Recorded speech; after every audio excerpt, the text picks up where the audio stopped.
Pag ako po ay nanalo, walang matutulog, lahat tayo kakanta hanggang umaga. Ang ikatatlong programa na aking pinapangako ay ang Hangga't May Atay, Tuloy ang Tagay program. Para ito sa ating mga kabarangay na batugan na pinapangako ko, na tutulungan ko yung mga taong wala nang silbi sa buhay, naisipan pa ang kubagay.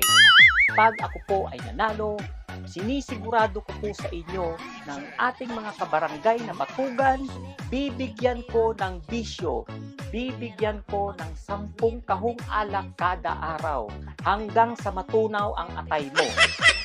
Hanggang sa muli, ito po si Bambitoy Lapirot, tumatakbo bilang SK Chairman, ang dating konsolusyon, ngayon umaaksyon.